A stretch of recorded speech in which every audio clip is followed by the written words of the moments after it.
سحری کے وقت جب نبی کریم صلی اللہ علیہ وسلم کی ولادت کی گھڑی آئی تو وہاں موجود تمام بت الٹے منہ گر پڑے اور میں حیران ہو گیا، یہ کیا معاملہ ہے؟ تو کعبے کی دیوار سے آواز آئی کہ آج مصطفیٰ کی ولادت ہو گئی ہے، جس کے ہاتھوں کفر مٹ جائے گا اور وہ مجھے ان ناپاک بتوں سے نجات دلائے گا۔ السلام علیکم ورحمۃ اللہ وبرکاتہ۔ ناظرین، ویب سیریز حضور صلی اللہ علیہ وسلم کی خوبصورتی کی آج سیکنڈ ایپیسوڈ ہے۔ آج ہم نبی کریم صلی اللہ علیہ وسلم کی پیشانی اور ابرو مبارک کے حسن و جمال کے بارے میں سنیں گے۔ ایپیسوڈ میں جو بھی قرآنی آیات یا روایات بیان کی جا رہی ہیں وہ اس کے ریفرنسز آپ کو ڈسکرپشن میں مل جائیں گے۔ ناظرین، ہمارے پیارے آقا صلی اللہ علیہ وسلم کی پیشانی مبارک کشادہ، پھیلی ہوئی، براڈ، روشن اور چمکدار یعنی برائٹ اور شائننگ تھی، جس پر کبھی بھی کسی بھی شخص نے دنیاوی فکریں، غم و پریشانی اور بیزاری کے آثار نہیں دیکھے۔ کامنلی جیسے ہمارے ساتھ ہوتا ہے نا کہ ہم پریشان ہوتے ہیں تو ہماری پیشانی پر بل آ جاتے ہیں، آپ صلی اللہ علیہ وسلم کی پیشانی پر کبھی بھی کسی نے ایسے سائنز نہیں دیکھے۔ آپ صلی اللہ علیہ وسلم کی پیشانی مبارک سے ہر وقت سکون، اطمینان اور سرور یعنی پیس کی کیفیت جھلکتی تھی، جس کو دیکھنے سے دیکھنے والے کے دل میں خوشی، راحت اور سیٹسفیکشن کا احساس پیدا ہوتا تھا۔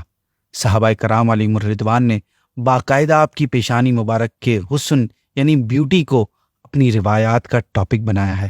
صحابی رسول حضرت ہند بن ابی حالہ رضی اللہ تعالیٰ عنہ آپ کی مبارک پیشانی کے بارے میں فرماتے ہیں کہ آپ صلی اللہ علیہ وسلم کی پیشانی مبارک کشادہ یعنی براڈ تھی۔ حضرت سعد بن ابی وقاص فرماتے ہیں کہ آپ کی مقدس پیشانی صاف و شفاف تھی۔ کتابوں میں یہ روایات بھی ذکر ہیں کہ آپ صلی اللہ علیہ وسلم کی پیشانی روشن تھی۔ جب اس سے مبارک زلفیں اٹھتی تو یوں محسوس ہوتا کہ صبح طلوع ہو گئی ہے، یعنی it felt like the sun has risen۔ یہ جب رات کے وقت آپ اپنے غلاموں کی طرف تشریف لے جاتے تو آپ کی پیشانی یوں دکھائی دیتی جیسے روشن چراغ سے نور کی شعائیں ریز نکل رہی ہوں۔ یہ کیفیت دیکھ کر لوگ پکار اٹھتے کہ وہ رسول خدا تشریف لا رہے ہیں۔ اللہ پاک نے حضرت عیسیٰ بن مریم علیہ السلام کی طرف وحی فرمائی کہ وہ آخری نبی صلی اللہ علیہ وسلم کی کشادہ پیشانی والے ہوں گے۔ حضرت حسان بن ثابت نے آپ کی چمکدار پیشانی کے بارے میں فرمایا، عربی شعر ہے جس کا ترجمہ ہے کہ جب اندھیری رات میں آپ کی پیشانی ظاہر ہوتی تو روشن چراغ کی طرح چمکتی دکھائی دیتی۔ حضرت عائشہ صدیقہ طیبہ طاہرہ رضی اللہ تعالیٰ عنہا فرماتی ہیں کہ میں ایک روز چرخہ کاٹ رہی تھی۔ ناظرین، چرخہ پرانے دور میں ایک ٹائپ کی مشین ہوتی تھی جس سے سوت یا اون کو دھاگے میں کنورٹ کیا جاتا تھا۔ آپ فرماتی ہیں کہ ایک روز چرخہ کاٹ رہی تھی، حضور صلی اللہ علیہ وسلم میرے سامنے اپنے نالن پاک کو پیوند لگا رہے تھے۔ میں نے آپ کی پیشانی مبارک پر پسینے کے قطرے دیکھے جن سے نور کی شعائیں ریز نکل رہی تھیں۔ میں اس خوبصورت منظر کو دیکھنے میں اپنا کام بھول گئی۔ آقا نے فرمایا، کیا معاملہ ہے؟ میں نے عرض کی، آپ کی مبارک پیشانی پر پسینے کے قطرے یوں لگ رہے ہیں جیسے نور کے ستارے ہوں۔ پھر آپ نے عربی کے ایک پوئٹ کا نام لیا اور کہا کہ اگر اس منظر کو ابو کبیر دیکھ لیتا تو یوں پکار اٹھتا کہ یہ میرا شعر آپ ہی کی پرسنالٹی پر فٹ آتا ہے۔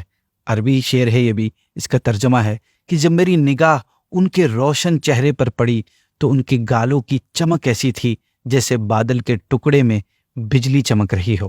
بہت بڑے عاشق رسول امام احمد رضا خان فرماتے ہیں کہ جس کے ماتھے شفاعت کا صحرا رہا اس جبین سعادت پہ لاکھوں سلام۔ ناظرین، اس امت میں وہ کتنے خوش نصیب لوگ ہیں جن کو پیارے آقا کی مقدس پیشانی کو چومنا نصیب ہوا۔ ان ہونٹوں کا کیا مرتبہ ہوگا جنہوں نے پیارے آقا کی چاند سے زیادہ روشن، نورانی، رحمتوں والی، برکتوں والی پیشانی کو چومنے کی سعادت حاصل کی ہوگی۔ ان خوش نصیب ہستیوں میں سے دو کے بارے میں آپ کو بتاتا ہوں۔ ان میں سے ایک جو کہ اوبویس پرسنالٹی ہیں وہ ہیں حضرت ابو بکر صدیق رضی اللہ تعالیٰ عنہ۔ چنانچہ حضرت ابو سلمہ بیان کرتے ہیں کہ جب آپ صلی اللہ علیہ وسلم کا وصال ہوا اور صدیق اکبر کو اطلاع دی گئی اور یہ بھی بتایا گیا کہ عمر سخت پریشانی کی حالت میں کہہ رہے ہیں کہ جو کہے گا آپ کا وصال ہو گیا میں اسے قتل کر دوں گا، یہ نیوز ملنے کے بعد صدیق اکبر مسجد میں تشریف لائے اور بغیر کسی کے ساتھ گفتگو کیے حضرت عائشہ کے روم میں آپ صلی اللہ علیہ وسلم کی خدمت میں حاضر ہو گئے۔ آپ کے جسم مبارک پر اس وقت ایک یمنی کپڑا تھا۔ صدیق اکبر نے کپڑا ہٹایا، جھک کر آپ کی پیشانی کو چوما اور پھر رونے لگے۔ دوسرے خوش قسمت صحابی حضرت خزیمہ بن ثابت ہیں۔ یہ ایک دن آپ صلی اللہ علیہ وسلم کی بارگاہ میں حاضر ہوئے۔ عرض کیا، یا رسول اللہ صلی اللہ علیہ وسلم، آج رات میں نے ایک حسین خواب دیکھا ہے کہ میں آپ کی مبارک پیشانی چوم رہا ہوں۔ آپ صلی اللہ علیہ وسلم نے ان کی یہ بات سن کر مسکرا دیے۔ ارشاد فرمایا، تم اپنے خواب کی تعبیر ابھی حاصل کر لو۔ ارشاد سنتے ہی آپ محبت بھرے انداز میں آگے بڑھے اور عقیدت و محبت سے پیارے آقا کی پیشانی کو چومنے کی سعادت حاصل کی۔ آپ صلی اللہ علیہ وسلم کی آئی بروز کے بارے میں روایات میں آتا ہے کہ نبی کریم صلی اللہ علیہ وسلم کی آئی بروز لمبی، باریک اور محرابی صورت یعنی کروڈ کمان کی طرح تھی۔ جیسے محراب کا شیپ ہوتا ہے نا، کروڈ وہ جگہ جہاں امام صاحب کھڑے ہو کر نماز پڑھاتے ہیں، اسی طرح کا۔ آئی بروز آپس میں ملی ہوئی تھی یا نہیں، اس حوالے سے حدیث کی کتابوں میں دونوں ٹائپس کی روایات ملتی ہیں۔ کچھ روایت سے پتہ چلتا ہے کہ آپ کی دونوں آئی بروز آپس میں ملی ہوئی تھی، جبکہ کچھ احادیث سے معلوم ہوتا ہے کہ دونوں جدا جدا تھیں، جیسا کہ صحابی رسول حضرت ہند بن ابی حالہ کی روایت میں ہے کہ آئی بروز جدا جدا تھی، جبکہ مولا علی کی روایت ہے کہ آپ کی آئی بروز ملی ہوئی تھی۔ اسی طرح حضرت ام معبد رضی اللہ تعالی عنہا فرماتی ہیں کہ رسول اللہ صلی اللہ علیہ وسلم کی آئی بروز باریک اور ملی ہوئی تھی۔ اس کنفیوژن کو دور کرنے کے لیے علماء کرام فرماتے ہیں کہ آپ صلی اللہ علیہ وسلم کی دونوں آئی بروز کے درمیان اتنا کم فاصلہ تھا کہ وہ غور سے دیکھنے پر ہی واضح ہوتا تھا۔ اور پھر ناظرین، یہ پاسبل بھی ہے کیونکہ ہر صحابی کے لیے نبی کریم صلی اللہ علیہ وسلم کو ہر کیفیت میں آنکھ بھر کر دیکھنا، غور سے دیکھنا، یہ پاسبل نہیں تھا۔ وہ نورانیت، جاہ و جلال ہر کسی کے برداشت اور کیفیات الگ تھی، تو جس نے جیسا دیکھا، جیسا فیل کیا، ویسا بیان کر دیا۔ امام احمد رضا خان فرماتے ہیں، جن کے سجدے کو محراب کعبہ جھکی، ان بھووں کی لطافت پہ لاکھوں سلام۔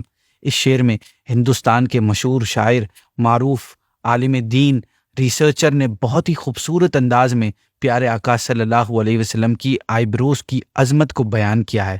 اس شعر کی پہلی لائن میں شاعر نے محراب کا لفظ ذکر کیا اور دوسری لائن میں بھووں کا۔ اس کے پیچھے ایک بڑی ہی خوبصورت وجہ ہے، وہ یہ کہ خوبصورت بھویں یعنی آئی بروز محرابی صورت میں ہوتی ہیں۔ آپ فرماتے ہیں کہ ابروؤں کی محرابی پن کو دیکھ کر کعبے کی محراب جھک گئی۔ اب شعر کی وضاحت سنیے کہ پیارے آقا کی ولادت کے وقت جو معجزات پیش آئے، ان میں ایک یہ بھی ہے کہ کعبہ نبی کریم کی برتھ پلیس کی ڈائریکشن میں سجدہ ریز ہو گیا تھا۔ آپ کے دادا حضرت عبد المطلب فرماتے ہیں کہ میں حرم کعبہ میں تھا، سحری کے وقت جب نبی کریم صلی اللہ علیہ وسلم کی ولادت کی گھڑی آئی تو وہاں موجود تمام بت الٹے منہ گر پڑے اور میں حیران ہو گیا، یہ کیا معاملہ ہے؟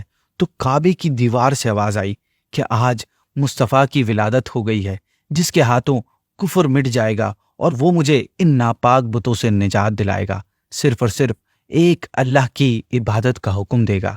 انہی روایات کی طرف اشارہ کرتے ہوئے آپ نے فرمایا، جن کے سجدے کو محراب کعبہ چکی، ان بھووں کی لطافت پہ لاکھوں سلام۔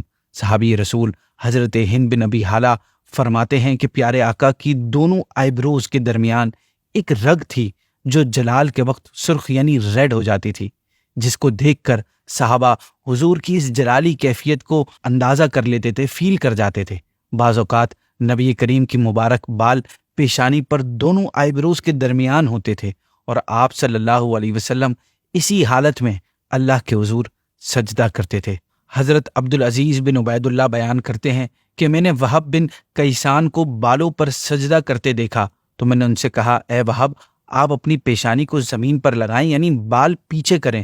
تو وہ کہنے لگے، میں نے حضرت جابر بن عبداللہ رضی اللہ تعالیٰ عنہ کو کہتے ہوئے سنا ہے کہ انہوں نے نبی کریم کو اپنے مبارک بالوں پر سجدہ کرتے ہوئے دیکھا۔ ناظرین، نبی کریم سے نسبت رکھنے والی ہر چیز بابرکت اور کرامت والی ہے۔